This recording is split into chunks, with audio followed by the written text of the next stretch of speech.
Hi, y'all. My name is Jamie West with the Substitute Management Advisory Council, bringing you the Substitute Scoop. On today's episode, we are talking to Jay Midwood of the Central Falls School District in the heart of Rhode Island and learning how his district gives substitute teachers a sense of fellowship and the opportunity to self explore their careers within K 12 education. So, without further ado, here's the scoop. Jay, tell us a little bit about your school district, your Sure. role, and the hats you wear. I wear a lot of them. I don't know if we have enough time to talk about all of them, but no, thank you, Jamie. Yeah, so Central Falls, Rhode Island. We are the smallest school district in the state of Rhode Island. So we have about 2,500 kids, give or take, PK to 12. I have 7 schools in the district. But what's really unique about Central Falls is that we are one of the densest communities in the country.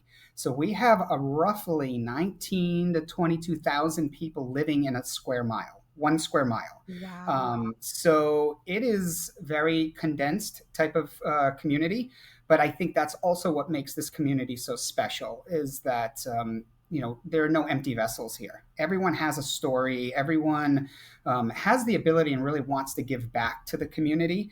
And I think for this conversation specifically, as you know, we'll talk about subs in a little bit, but how do we tap the genius of the community to bring it into the school building? Mhm. So I've been here in Central Falls. This will be my 10th school year. Prior to that, I worked nationally as a national consultant for 11 years, traveling the country and seeing the good, the bad, and the ugly. But here in CF, in the 10 years I've been here, worn many hats. I started off as grant manager and then moved into director of strategy and development, which was really kind of like a chief of staff to the superintendent at the time. You know, we're such a small district. Then I got to run HR for a few years. So that was an interesting experience. But right now, I am the development officer for the school district. And what's kind of cool about this is it's not development in the sense that I think we might think development, money.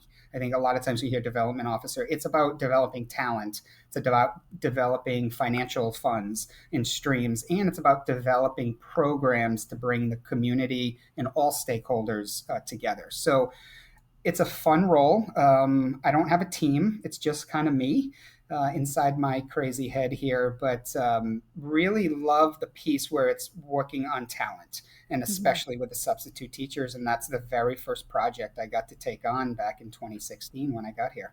Yeah, I just love that. I love your story and where you've been in K 12, K 12 HR, but K 12 really everywhere. Everything, everywhere. Kind And of to the point where you've worn every hat you almost can yes, wear, yep, in those, in just all the different roles within the HR side of things within K 12.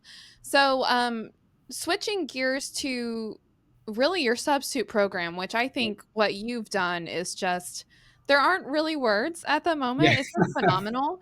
Um, one of the things that we've talked about in the past, being on the Substitute Management Advisory yes, Council together, is seeing how you optimize substitute experience. yeah, And experience is something that I think it's just we're going to hear it time and time again, the importance of it and how to optimize it, but also how to sustain experience.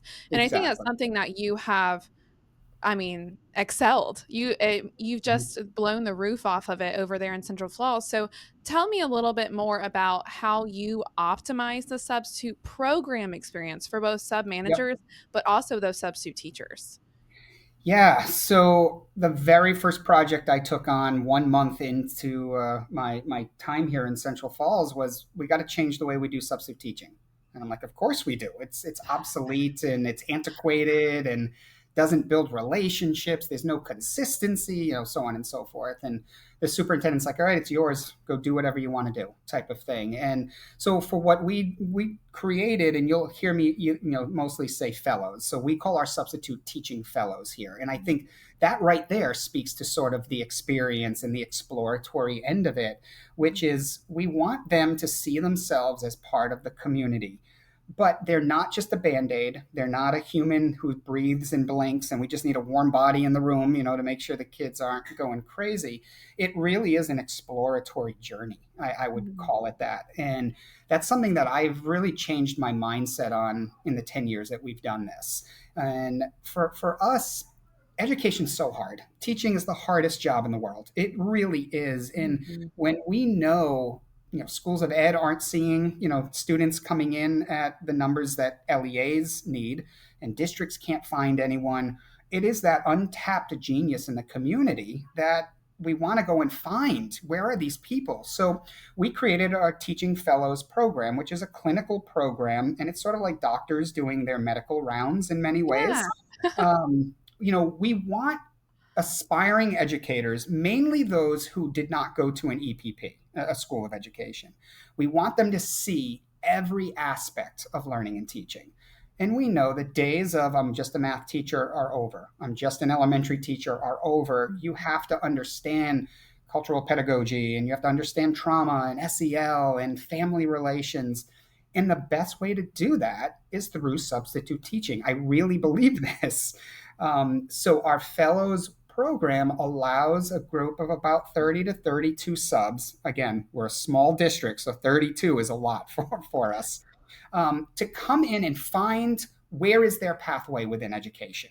Come in and take on a special ed classroom, take on working maybe with MLL students or working at a grade level that you've never worked at before and see, is this my sweet spot? Is this where I can bring my own passions and interests into the work? And what I want them to do is through substitute teaching, through our fellows program, they come to that realization on their own. And Mhm. that's the magic of this. And I tell them all the time, this opportunity is what you make it out to be. If you're going to come and love our kids and kind of kick butt for 6.5 hours in the day, thank you. Like that's what we ask, you to do.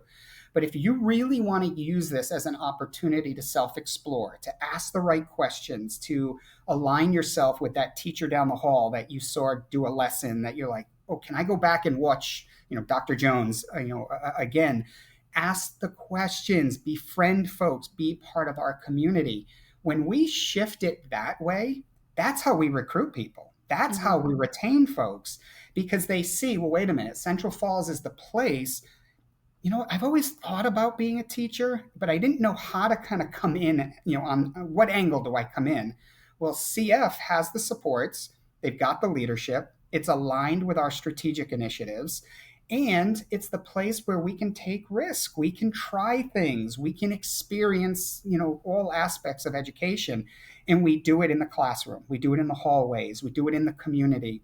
So it really is like AmeriCorps kind of meets City Year, meets Teach for America, meets Central Falls. Like that's our model.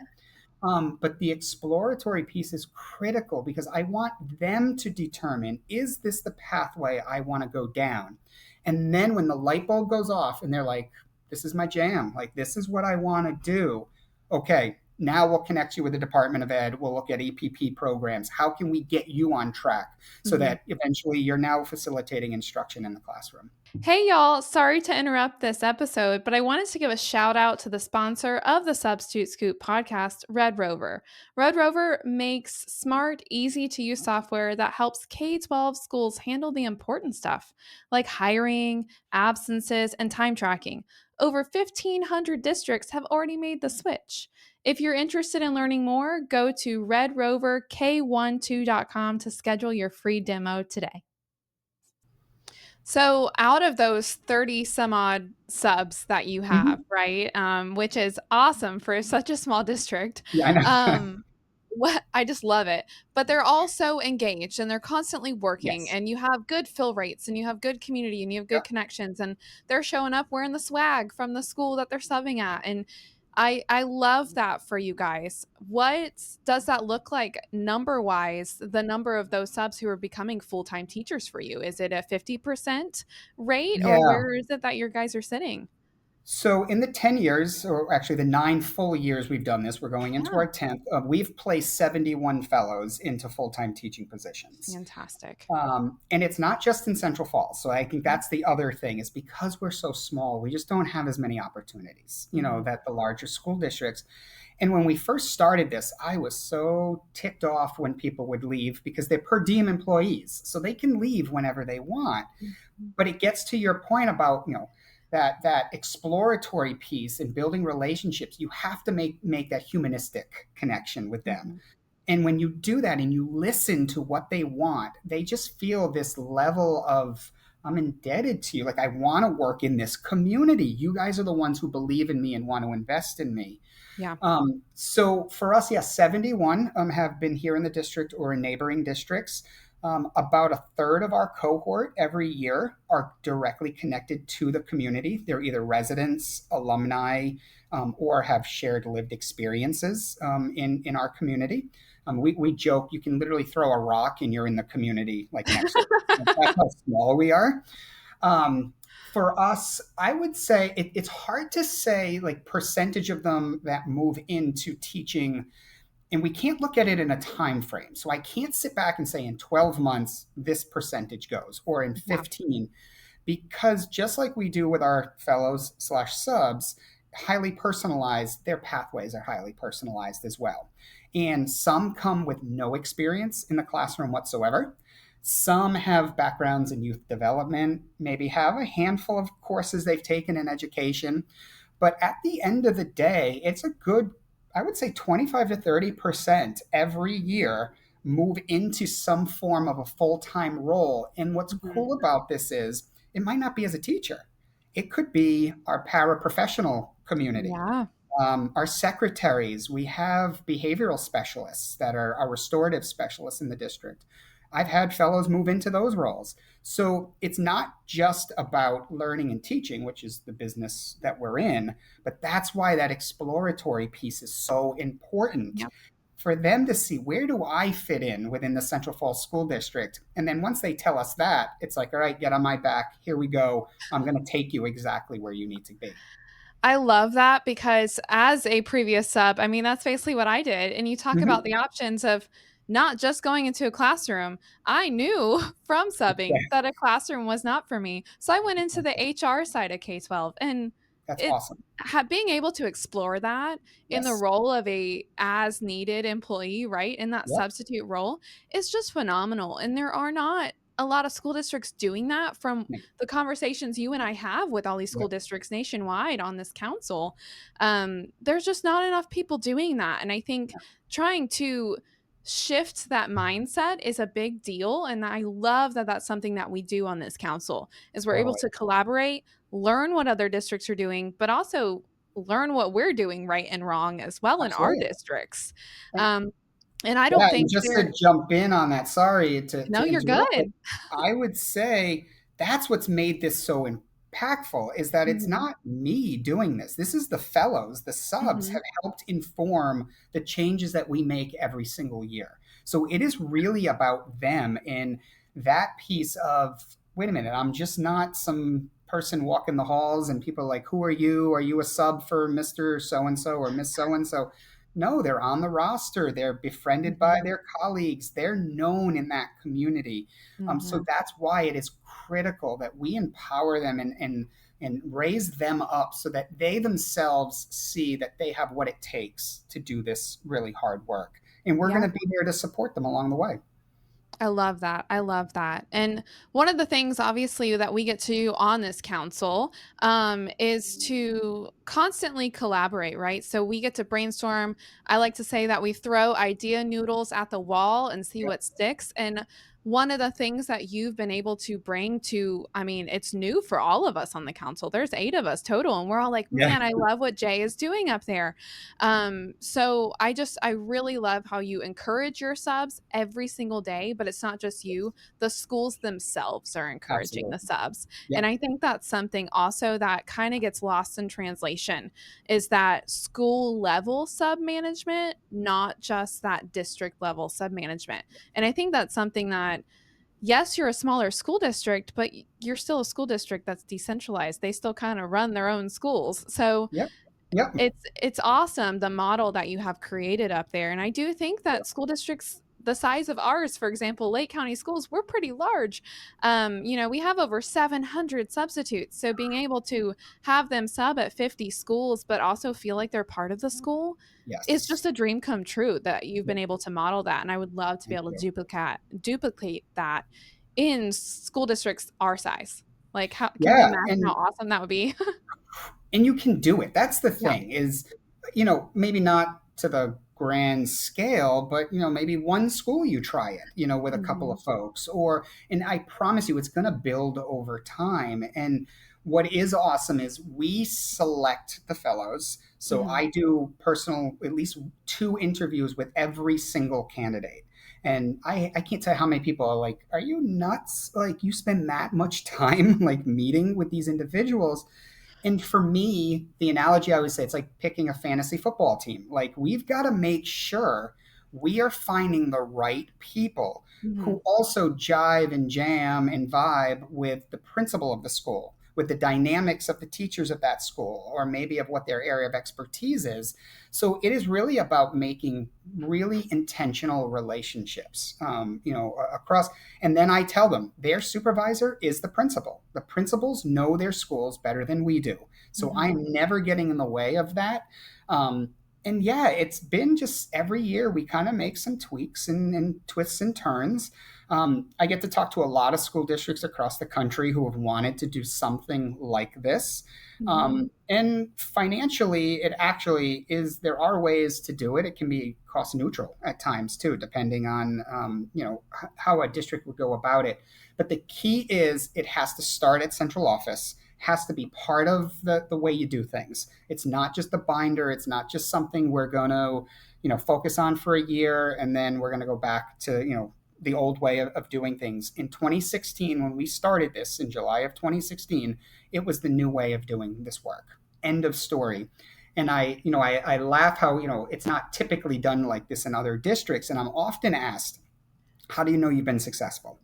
And, I cannot tie academic, um, growth or proficiency to this, because as a sub, you're not, or a fellow, you might not be with the same group of kiddos on a Mhm. regular basis enough.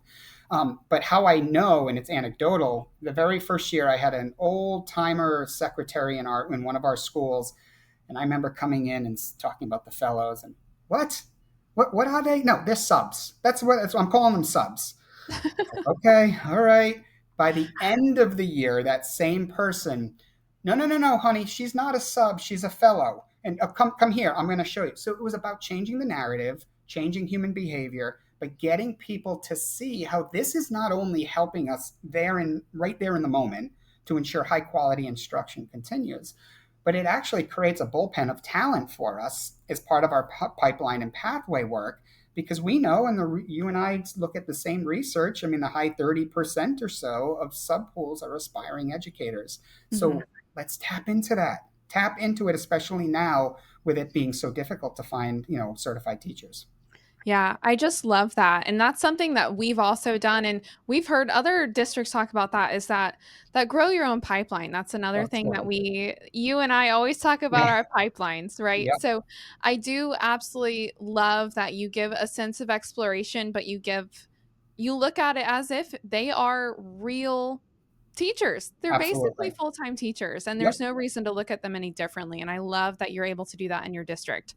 One of the other things I wanted to touch base on before we go is what that grow your own pipeline looks like for you from the ground up. So, Yeah. if you were to give advice to somebody trying to start, not necessarily the fellow process, but Mhm. a pipeline in general, right? A GYO, a grow your own in general, what advice would you give them on where to start, right? Yeah. So our fellows program, starting with substitute teachers, has now resulted in what we call our ecosystem of talent here in Central Falls. And it includes 8 different pipeline programs that we have developed, all coming as a result of the fellows and saying, well, what about this stakeholder group? Or we haven't done anything for them. Well, look at the talent for retirees or mid career changers. Like, there are so many groups out there that are untapped. So we have created a program for every single one of them. So whoever you are, from a tutor to a mentor, a family volunteer, a lunch aide, a TA, a teacher, whatever, we have a program you can go into to grow your career and make the next step. For us, start small. That would be the very first thing, is start small, but look for your untapped talent. Paraprofessionals, volunteers, and community mentors or tutors. Those are the 3 areas that's where we started. And that's when we started to see, well, wait a minute. there's a large group out there who did not go to a school of education. They have their degree, and their story, I'm sure you've heard this, Jamie. The story for us is always the same. I've always wanted to be a teacher. I should have probably done it when I went to college, but I didn't. So here I am, type of thing. Mhm. So for us, we started small. We used feedback from our stakeholders all throughout the year. We looked at data, anecdotal, qualitative, quantitative, and we just kept seeing, wait a minute, we have a paraprofessional who's a dentist in his home country. Why is he not a certified teacher here in math or science? Mhm. Or we have people with advanced degrees. So we started with our substitute pool first. That is definitely number one. And then we said, what other groups can we focus on? And it are groups that are connected to the community. So we now work with freshmen and sophomores in college who are thinking about going into a school of ed but haven't decided yet. So I use them for one of our tutoring programs. So the goal there is to get get the wet your whistle, kind of drink the Kool-Aid, get the warm and fuzzy going, because I can guarantee you the moment you get into our schools, after a week or two, you're hooked. You're not going anywhere. But I have to get you here first to experience it. So definitely start small, start within your community, and definitely find your partners. So I Mm. don't do this all myself. I rely on my EPPs now. We don't even recruit here anymore because they are all sending folks to us. Yeah. Department of Education, same thing. So, and in our nonprofits. So we're always looking for those folks out there who can help kind of be the headhunters, for us in many ways. But start small, definitely. That would be the place. And the talent is right there in your school district or in your community. You just got to find it. Yeah. Yeah. Awesome. Amen. Jay, you always are just a great way to start the day. And Yes. you heard it from Jay's mouth, you guys. You got to drink the Kool-Aid, right? Drink it. Drink it. Let's I go. I love it. I love it. So, we're gonna wrap up the substitute scoop. I want to thank you, Jay, for just being on Thanks, today's Jamie. session. This is just absolutely fantastic. Always love hearing from you, but also how you optimize every part of that substitute experience, and for your fellows there in your district. So, thank you for being here. Thanks, Jamie. This was a lot of fun. Thank you so much. Awesome. Thank you, Jay.